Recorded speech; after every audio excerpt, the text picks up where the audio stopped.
I just want to have a chat with my sister-in-law about taking better care of her belongings, Ryan said.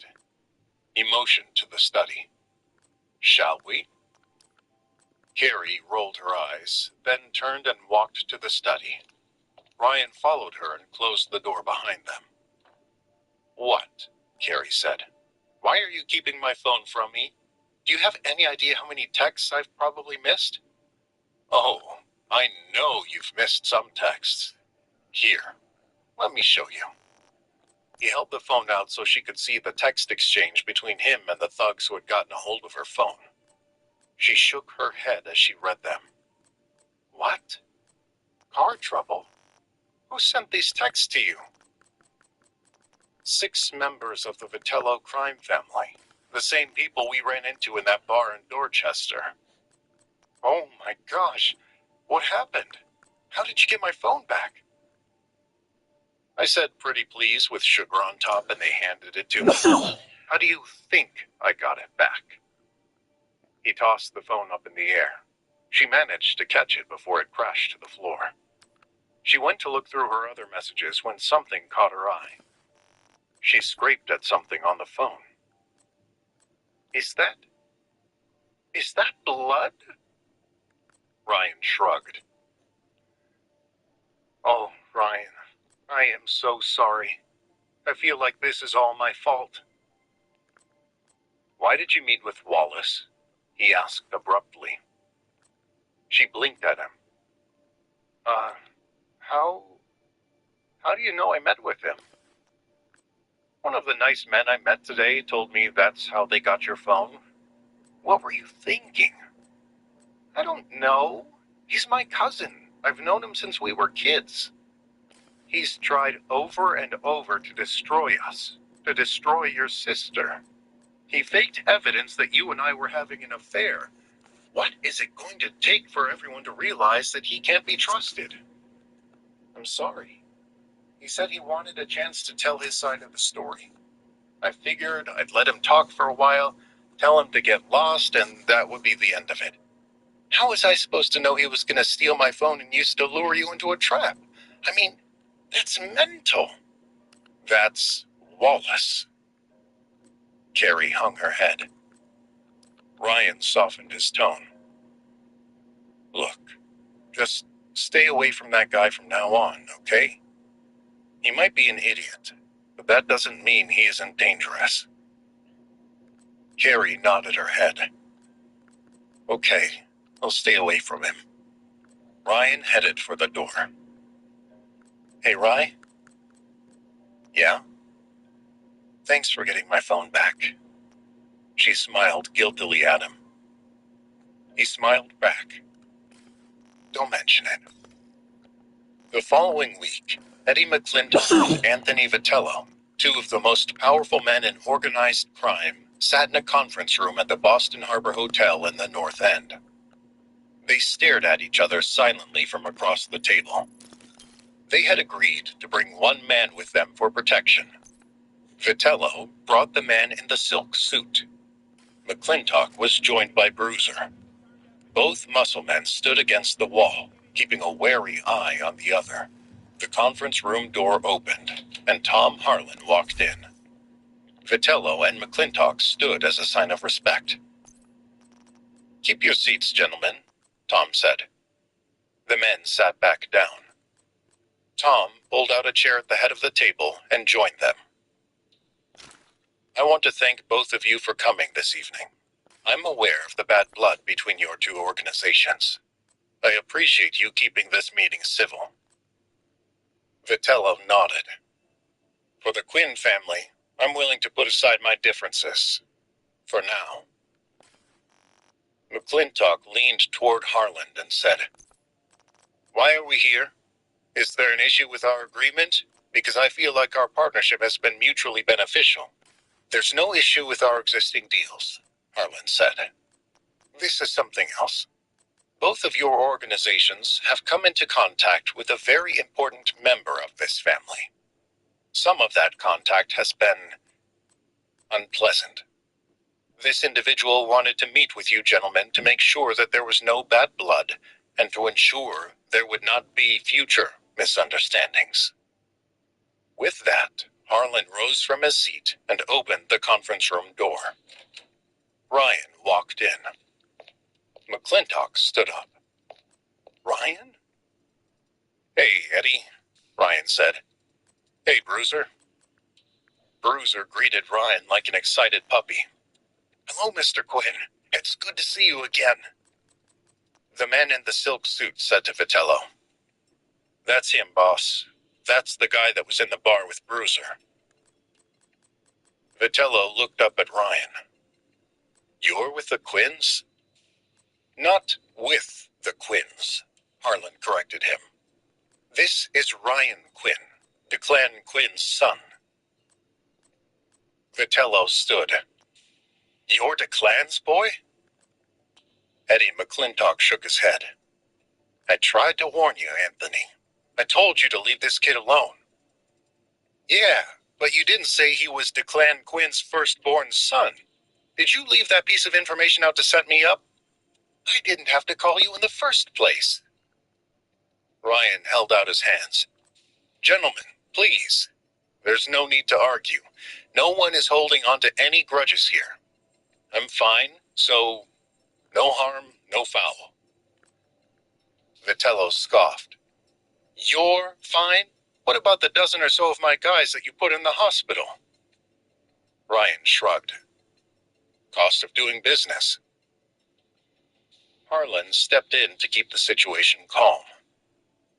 Gentlemen, if you could take your seats, Ryan has a few things he'd like to say. Vitello and McClintock sat down. Harlan stood off to the side while Ryan stood at the head of the table and spoke. Look, I don't want this to turn into something bigger than it already is. There's no reason your two families need to go to war. Certainly not over any dealings you've had with me. The fact is, I never should have met anyone from either of your organizations. But there's a problem. It's my wife's cousin Wallace. You guys know Wallace, right? Vitello and McClintock looked back toward their men. Bruiser and the man in the silk suit both nodded. Yeah, how could you forget? Bruiser, he hired you to kill me. And you? I'm sorry. What's your name? Joseph, the man in the suit answered. Joseph. I understand he's the one that told you how to find me after the fight in your bar? Joseph nodded. There you go. This guy will stop at nothing to destroy me and my wife. I'd go into all the reasons why, but it's complicated. Vitello rose from his seat. Ryan, let me assure you that if I knew it was you in our bar that day, no one would have dared touch you. And I can promise you that we won't have any further dealings with this cousin of your wife's. I appreciate that, Mr. Vitello, but I was hoping for something more. What something more would that be? I need Wallace gone. Really gone.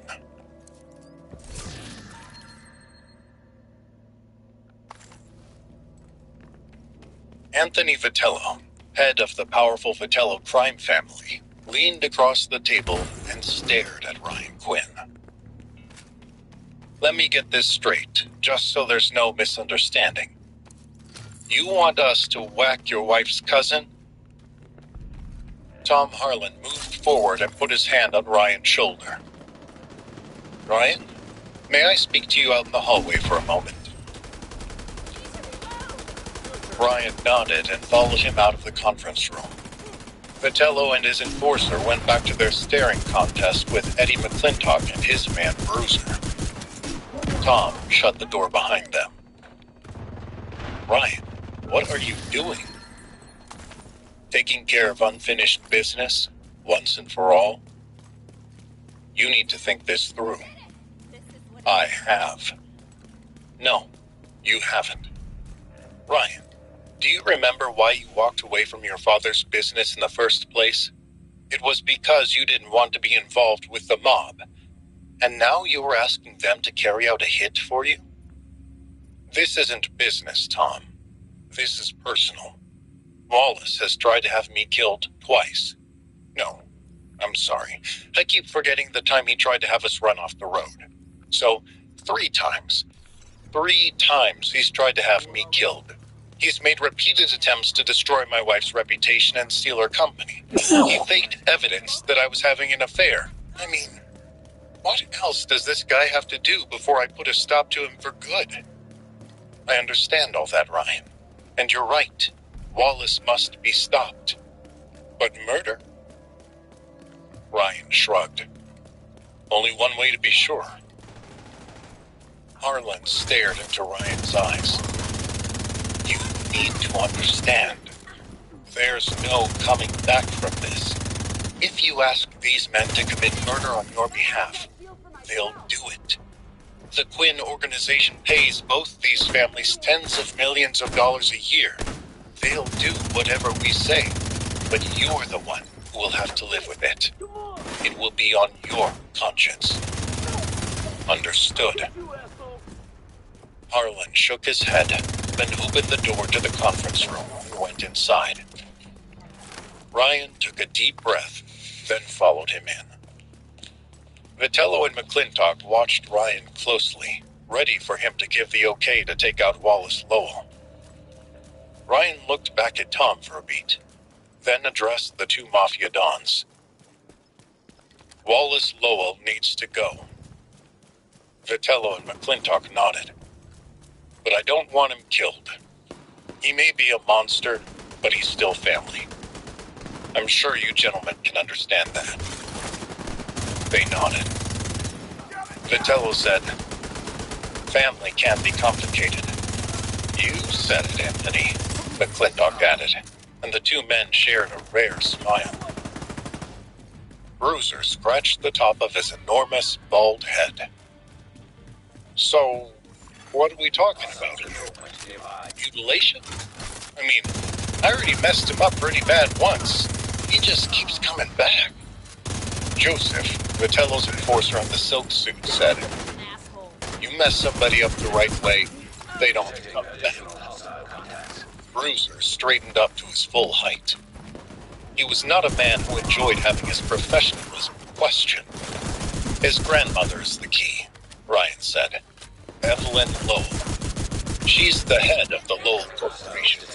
Wallace is absolutely devoted to her. He'd do anything for her. You want us to whack an old lady? Bruiser said. That's pretty cold. Joseph shook his head. Nah. We don't whack her. We kidnap her, tie her up, hold her for a few days, then start sending bits of her in the mail. A couple of toes ought to do it. Ryan held up his hands. I appreciate the brainstorming session, gentlemen, but I think a threat should be good enough. Wallace knows your reputations. If you threaten to hurt his grandmother, he'll back down. Joseph shrugged. I still think the toe thing is the way to go. So are we clear on the plan? Ryan asked. Bruiser and Joseph nodded. Good. Thank you, gentlemen. Get this done for me, and I'll owe you one. Ryan nodded at Harlan, and they left the conference room together. Harlan clapped a hand on Ryan's shoulder as they walked down the hallway. I'm proud of you, Ryan. That was the right way to go. Let's just hope it's enough. The following day, Wallace walked into Shanahan's pub in Dorchester, where he'd met with Joseph a week earlier to give him information on how to get to Ryan. He'd been upset that Vitello's men hadn't been able to snatch Ryan up and make him pay. Then, that morning, Joseph texted to say that they had Ryan and were holding him at the bar. Wallace was practically floating on air. He'd been trying to get to Ryan and make him suffer for so long, but Ryan always found some way to slither out of trouble. Now, there would be no escape. One of Vitello's goons led Wallace to a back room. The smile on Wallace's face evaporated when he saw Bruiser, the man who had put him in the hospital after his earlier plan to kill Ryan went bad. What are you doing here? You work for McClintock. You shouldn't be in a Vitello bar. A voice from behind Wallace said, "Some new alliances have formed." Wallace turned and saw Joseph wearing his usual silk suit. What is happening? Bruiser rubbed his giant, bald head. You remember the last time you tried to take out Ryan Quinn? You remember what I did to you? Wallace's knees began to shake. But this has nothing to do with you. I'm working with the Vitellos now. He turned to Joseph. What's the meaning of this? I was helping you. We had a deal. We got a new deal for you, Joseph said. Want to hear it? Wallace was too afraid to answer. Joseph continued. Well, I'll tell you anyway. The deal is, you are going to leave Ryan Quinn alone. You're going to leave his wife alone. You are going to leave his dog alone. Ryan ain't got no dog, Bruiser chimed in. Joseph said to Bruiser, well, if he gets one, this little weasel is going to leave it alone. He turned his focus back to Wallace. And if you don't, my new friend Bruiser here is going to deliver another one of his famous butt whoopings. Only this time, it won't be your butt I'm whooping. Bruiser took out his phone and held it up for Wallace to see. On the phone's screensaver was a picture of Evelyn Lowell. Wallace's face dropped as he stared at the image. Gam? Bruiser nodded slowly. That's right. I've been keeping a real close eye on your Gam. That place she's got up in Manchester by the sea? Real classy joint. Hard to keep locked up, though, Joseph said. So many windows a man could slip in through. Even a man of Bruiser's size. Bruiser stepped closer to Wallace. Wallace tried to back up, but Joseph blocked his way. Bruiser's oversized nose was an inch from Wallace's. You know, you took that beating I threw at you pretty good. Better than I would have thought. How much of a beating do you think your granny could take? Wallace fell to his knees and grabbed onto Bruiser's leg. Please, don't hurt my Gam. Please, I'll do anything you say. We already told you what you gotta do, Joseph said. Stay away from Ryan Quinn and anybody associated with him. You understand? Yes, I understand. Good. Joseph sniffed the air. Oh, no. Wallace, tell me